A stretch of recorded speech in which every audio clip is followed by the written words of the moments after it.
Bom dia a todos. Hoje estamos aqui com dois de nossos professores de Kundalini Yoga, Dr. Igor, ambos moram aqui em São Paulo, e eu vi que temos várias dúvidas sobre o que é verdade e o que não é verdade, sobre toda essa informação que estamos sendo exposto a cada 6 horas, mudando as plataformas. Então, para tirar dúvidas e vindo de nossos companheiros, Dr. Igor vai começar com uma visão histórica e depois a doutora Valentina vai entrar. Então, bem-vindo, Dr. Igor. Gratidão, Subhag. Bom, obrigado pela oportunidade, agradeço pelo convite. Eu sou o Igor, trabalho com psiquiatria, né, aqui em São Paulo. E, bom, o coronavírus nos trouxe uma bela de uma surpresa, assim, né, de lidar de forma coletiva com algo que muitos de nós não estávamos preparados, nem como pessoa individualmente, nem como população ou país. E só para a gente ter um pouco de noção do que aconteceu, no final do ano, algumas pneumonias, alguns casos de pneumonia começaram a surgir na China, mais precisamente em Wuhan. E essa pneumonia se espalhou muito rapidamente. E no dia 31 de dezembro foi quando foi dado o primeiro caso descrito na OMS, né, de que se tratava de uma nova forma de coronavírus, que foi chamado de coronavírus tipo 2, coronavírus 2, de uma síndrome respiratória aguda grave. E acho que a Valentina vai falar um pouco mais sobre esse tipo de vírus e a família dele, enfim, de que ele não está sozinho, mas nesse caso foi esse vírus. E a partir daí, né, a gente percebeu esse ritmo aceleradíssimo de infecções que surgiram na China. A gente viu também toda a mobilização que aconteceu, a cidade ela foi sitiada, houve bloqueio das fronteiras, houve uma mobilização até mesmo mundial e também principalmente da China para a formação de novos leitos, o que foi feito de forma bastante rápida. E a gente percebeu que no dia 30 de janeiro o coronavírus, a infecção pelo coronavírus já estava sendo uma calamidade, uma emergência de saúde pública internacional. No dia 11 de fevereiro, né, a OMS ela denominou a doença de Covid-19. E no dia 11 de março já registrava cerca de 125 mil casos. Então, hoje a gente está com cerca de 185 mil casos aproximadamente, né? E hoje a infecção pelo coronavírus é uma pandemia. O que significa isso? Significa que é uma infecção em todos os continentes. Mais de 118 países estão com o vírus, né?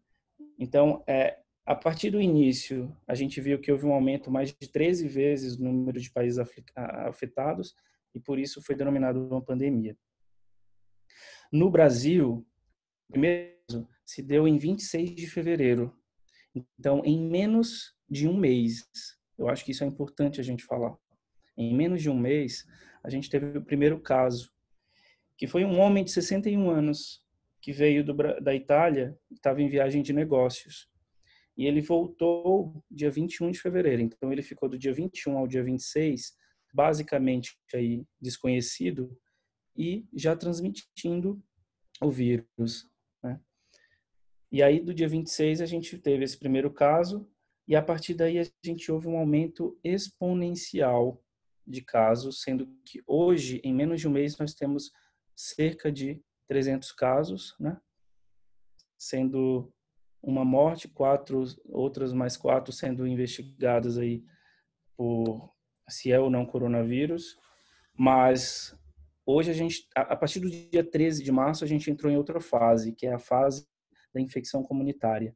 Então, a gente não tem mais uma transmissão a partir de pessoas que viajam, mas sim comunitária. Ou seja, a gente não precisa mais esperar que as pessoas tenham contato com gente de fora.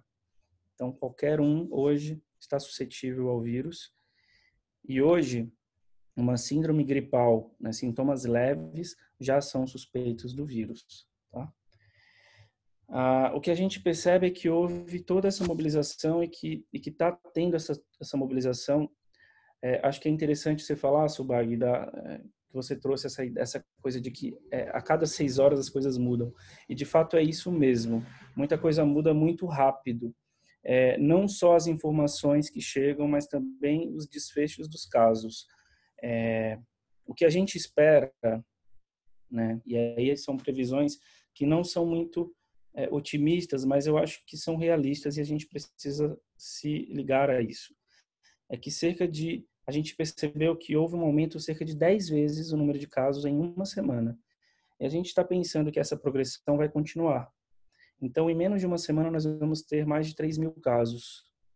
E a progressão é que em 2 semanas próximas nós tenhamos cerca de 30.000 por aí. A gente tem visto que, por exemplo, nos Estados Unidos, a gente viu um aumento de mais de 1.000 casos em um dia só, né? No dia de ontem. Então, nós temos tido essa disseminação do vírus de uma forma bastante rápida e a gente tem percebido que a principal forma seria realmente o isolamento, mas eu acho que isso a gente vai falar um pouco depois. Então, assim, basicamente, né, hoje a gente está vendo que a Europa está sendo o principal foco, está sendo um grande foco. A gente está percebendo que as fronteiras da Europa, a gente tomou consciência de que as fronteiras da Europa foram fechadas, os Estados Unidos está fechando as fronteiras também, não estão recebendo mais voos. Finalmente, o Brasil também está decidindo fechar as fronteiras, já começou fechando para a Venezuela, e todos os voos de fora também já não vão chegar em até 72 horas, 48 horas, que também é algo que nos preocupa como população, mas que tem sido muito drásticas. O que eu percebo também é que cada estado tem tomado algumas decisões, não temos uma uniformidade ainda tão plena, mas eu acredito que está tudo acontecendo de forma bastante rápida. Basicamente essa é a história. Eu queria que a Valentina falasse um pouquinho agora, né, um pouco mais do quadro clínico, e aí a gente depois volta falando de outros aspectos. Tudo bem? Boa tarde. Eu sou isso mesmo, Valentina, e eu trabalho como clínica geral, especificamente na parte de emergência e pronto atendimento. Bom, como o Igor falou a história, eu vou explicar um pouco mais rapidinho sobre a questão da estrutura do que é o vírus, né? Como ele falou, o coronavírus já é uma família muito antiga de vírus, né? Eles já existem há muito tempo, mas o que está acontecendo agora é uma modificação do vírus e do genoma do vírus. Então, é um vírus diferente dentro do mesmo grupo de coronavírus que produzem doença nos seres humanos e criam alguns sintomas que são, em geral, são respiratórios. Podem causar outro tipo de sintomas, mas os mais frequentes são sintomas respiratórios. O vírus, ele é um micro-organismo que tem um envoltório e por dentro ele tem uma informação genética. Ao redor, ele também tem esse envoltório feito com proteínas e gordura. É por isso que a gente precisa usar o sabão ou o detergente para eliminar o envoltório do vírus e conseguir matar o vírus, né? Em palavras mais leigas, assim. O coronavírus já existe há muito tempo e principalmente teve dois cepas ou grupos daquele coronavírus que foram bem importantes, que foi o MERS, que foi uma síndrome respiratória de Oriente Médio, e o segundo foi o SARS, né, SRAS, que é o síndrome respiratório agudo severo, que estão associados a outros dois tipos de coronavírus, que comparativamente com esse vírus COVID-19, eles têm uma maior taxa de letalidade. Quer dizer, eles matam mais pessoas quando você tem contato com esses vírus. Porém, a taxa de transmissão do COVID-19 é maior. Quer dizer, a preocupação atual com a questão do novo vírus, do novo coronavírus, COVID-19, é a alta taxa de transmissibilidade dele. Ele consegue, por cada pessoa que é portadora no vírus, pode infeccionar de 2 a 3 pessoas, sendo a média de 2,3 pessoas. Então, a gente calcula que são 3 pessoas que podem entrar em contato com a pessoa que tenha o vírus, e a partir dali são 3 pessoas, em média, que podem ficar contaminadas. Os sintomas, basicamente, dessa infecção por coronavírus são bem variáveis e simulam um pouco uma gripe comum, né? Mas tem cansaço, dificuldade respiratória no grau mais grave do vírus, né? Febre de mais 38 graus, e alguns pacientes não tonos podem apresentar dores musculares, um pouco de rinorreia, secreção nasal. Outro sintoma frequente é a coriza também. Esses sintomas às vezes aparecem leves e depois eles podem aumentar em forma gradativa em severidade. Varia de pessoa para pessoa. Como o Igor explicou agora, a gente já está na fase de transmissão comunitária. E é aquilo, a gente não tem mais como saber se o paciente zero, né, que iniciou a infecção, e a partir dali a gente já faz de conta que mesmo o indivíduo assintomático, ele pode ser portador do vírus. E, aliás, esse indivíduo assintomático ou com sintomatologia leve pode estar dentro daquele grupo de faixa etária entre os adolescente, adulto até os 40 e poucos, e ele não apresentar um sintoma tão grave quanto uma pessoa do grupo de risco, que o grupo de risco é maiores de 60 anos, né? E acho que crianças também de menos de 4 anos, que eles falaram que também fazem parte do grupo de risco. Fora as pessoas que também padecem algumas afecções médicas subsequentes ou anteriores, como doenças crônicas renais, hipertensão arterial, também doença pulmonar crônica, e a outra é doença cardíaca, se eu não me engano, também. E diabetes, né, que são as principais comorbidades que podem fazer que você tenha um sintoma mais grave referente ao coronavírus. A propagação do coronavírus, que é a nossa principal preocupação agora, é referente a aglomerações. Grupos grandes de pessoas que ficam em lugares fechados, ou grupos de mais de 10 pessoas que ficam em um show, um evento, uma reunião, fazem com que essa facilidade do vírus para se transmitir seja muito mais simples de acontecer. Então, essa é a pergunta que eu acho que a sociedade em geral está fazendo. Preciso ficar na minha casa? Se possível, sim.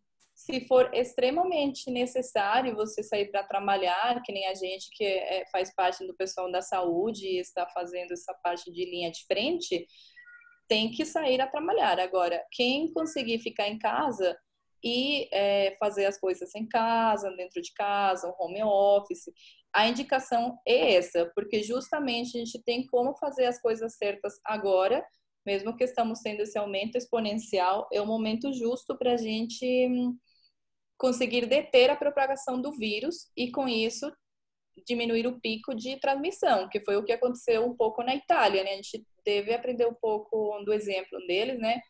Que quando foi informado esse aumento exponencial, em geral, a população italiana achou que fechamento de escolas era igual a férias para as crianças, levou as crianças para a praia, ficou saindo na rua, ficou indo nos shows, e a gente precisa justamente fazer o contrário, porque de não acontecer o contrário, pode acontecer o mesmo cenário que tem a Europa e principalmente a Itália e a Espanha agora, que é ser perto de 2.000 pessoas falecidas na Itália por complicações derivadas de broncopneumonia por coronavírus, né, COVID-19.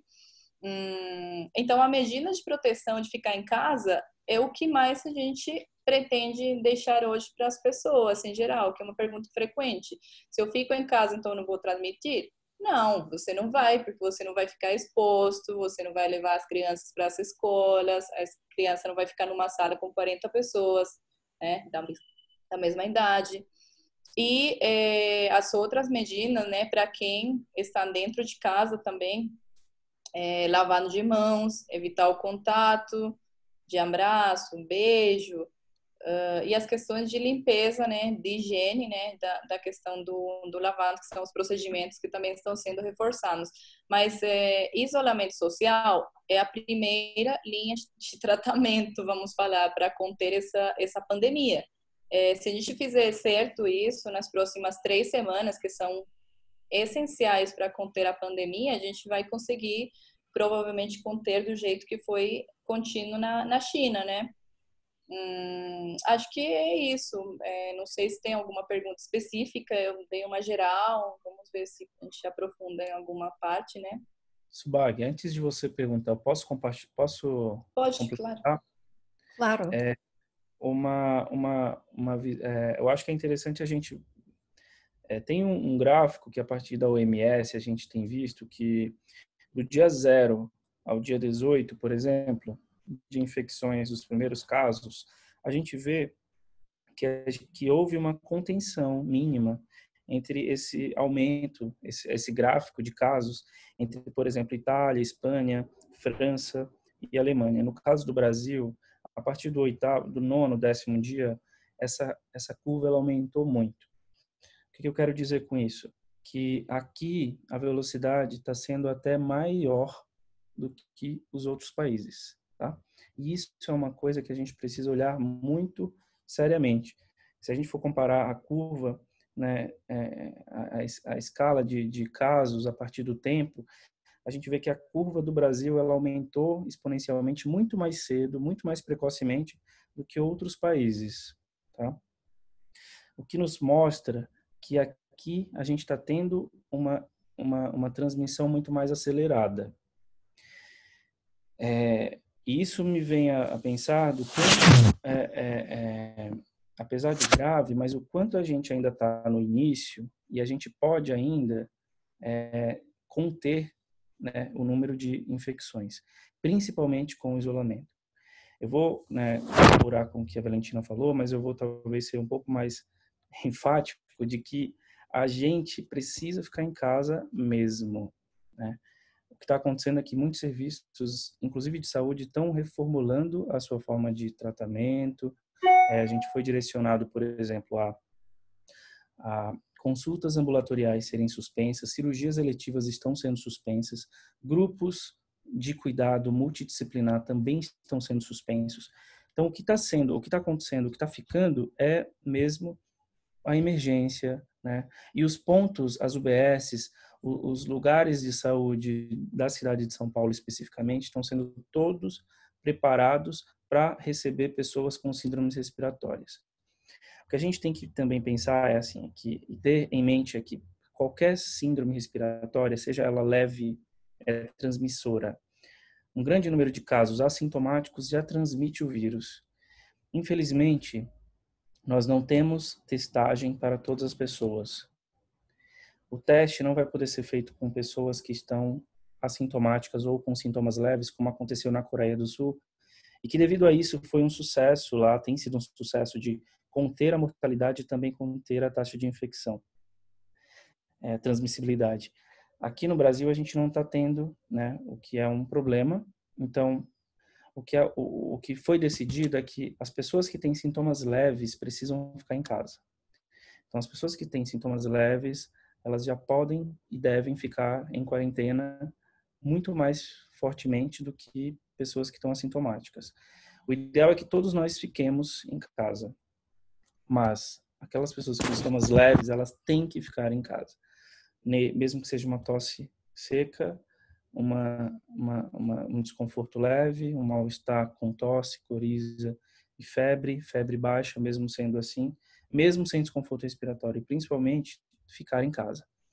Caso haja desconforto respiratório, aí procura o serviço médico e o pronto-socorro. Não é para procurar o pronto-socorro com sintomas leves, o orientado é ficar em casa. Se muitas empresas estão sendo orientadas já a liberar o atestado assim, então a pessoa entra em contato com o chefe e aí já fica em casa, tem contato com o médico de trabalho, às vezes já vai só direto para o médico. As coisas estão sendo facilitadas nesse sentido. Infelizmente, nós sabemos que nem todo mundo pode ficar em casa, né? Não podem por conta da questão financeira, principalmente. Então, a gente vê que está havendo uma pressão, por um lado, para que esse isolamento e essa quarentena aconteça, mas, por outro lado, a gente também ainda não está tendo uma resposta incisiva e até mesmo mais drástica dos nossos representantes das nossas instituições. O que deveria acontecer, até mesmo para assegurar a proteção ao trabalhador que vai lá, que vai faltar e que provavelmente vai perder o salário, né? A gente tem uma parcela de trabalhadores informais, temos uma parcela de trabalhadores de CLT que não podem, que não vão ser liberados do trabalho, a não ser que haja uma disposição, um dispositivo superior que libere essas pessoas. Por que isso precisa acontecer? Porque a Itália, como a Valentina falou, ela atrasou um pouco nesse processo. Hoje a Itália chega com uma taxa de mortalidade mais ou menos de 7,7%, que é uma taxa bem maior do que na China, que ocorreu mais ou menos de 3%, e que é o que é esperado em geral. Então, na Itália, a gente tem uma mortalidade muito maior também pela população ser mais, né, idosa, mas também a gente vê que, só para vocês terem uma ideia, né, no dia 20 de fevereiro, na Itália, foi notificado o primeiro caso, que não se sabia se era o primeiro caso, e que provavelmente já era comunitário. No dia 17 de março, que é ontem, menos de um mês, já 27 mil casos confirmados. Então, quase 28 mil casos confirmados em menos de um mês, sendo 2.158 mortes. Então, e aí eu acho assim que o que eu mais quero trazer nesse momento, depois de todas essas informações, o isolamento é o mais importante e que a gente não deve entrar em pânico, apesar de tudo isso, né? Porque aí entra um pouco do que está acontecendo, dessa divulgação em massa de informações e que a gente não sabe muito bem para onde vai. De fato, sim, são muitas informações, mas uma coisa é certa, a gente precisa focar no que precisamos fazer na prática, que a Valentina falou, reforçar o isolamento, reforçar a autoproteção, limpeza, higienização profunda, evitar contatos. Mas mais do que isso, também perceber que nós, inevitavelmente, vamos ter contato com esse vírus em algum momento, porque parece que é um vírus que está se tornando cosmopolita. Não sabemos se ele vai permanecer como a influenza, como outros vírus, mas o que está acontecendo é que ele está se espalhando. E a ideia aqui principal não é correr com medo da morte pelo coronavírus. O problema maior não é esse. A mortalidade, de fato, ela não é acentuada, com exceção, claro, dos casos suscetíveis que a Valentina trouxe. E isso é o mais importante. Pelo fato de termos pessoas idosas, pessoas com doenças crônicas e crianças, que apesar de não ser a maior parte dos casos, mas também é necessário que haja proteção. Por isso, nós precisamos conter a nós mesmos como fatores transmissores, né? Então, nós somos pessoas que transmitem, mesmo assintomático, mesmo com poucos sintomas. E é por isso que nós precisamos diminuir esse pico de infecção e tornar esse pico uma curva, transformar esse pico numa curva de infecção, que essa infecção ela se torne, essa transmissibilidade aconteça de forma mais gradual, porque a infecção ela vai se espalhar, ela já está se espalhando e não temos controle disso. Mas podemos sim diminuir o pico e aí não vamos sobrecarregar os serviços de saúde, não vamos fazer com que muitas pessoas adoeçam ao mesmo tempo.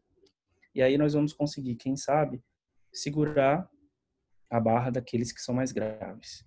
Porque, infelizmente, nós não temos leitos para todas as pessoas. E essa é a razão de nós ficarmos em casa. É a principal razão. Não é tanto a mortalidade, não é tanto a gravidade da doença, porque a gente sabe que a maior parte dos casos são leves, mas é principalmente a transmissão para casos graves, para pessoas que já têm doenças e que não vão conseguir acesso. Então, esse é o principal motivo para o isolamento nesse momento, é diminuir esse pico, né, esse pico pandêmico, né, de pessoas que vão ter ao mesmo tempo a doença.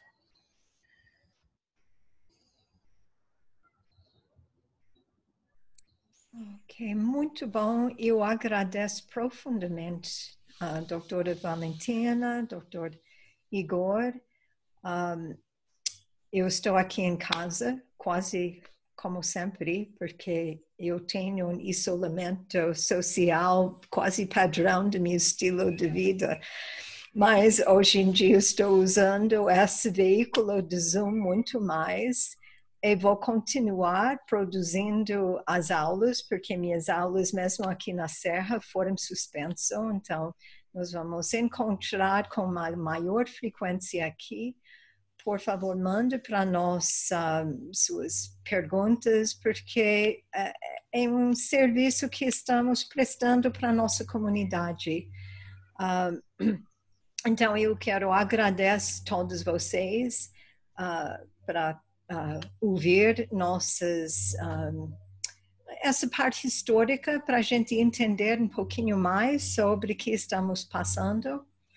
E gostaria também de convidar todos. Amanhã eu vou começar uma meditação de cura, especificamente mirada nas pessoas que já estão afetadas e também para toda a nossa equipe de pessoas cuidando lá na sector médica. Então, nós como yogis, mesmo que nós não vamos colocar as mãos de ajudar, nós podemos colocar nossas vozes, de mandar energia de cura para todo mundo envolvido. Fica tranquila, fique segura em casa, seu destino está desenvolvendo, estamos em isso todo mundo junto, que é muito lindo, talvez mais junto agora do que 2 meses atrás.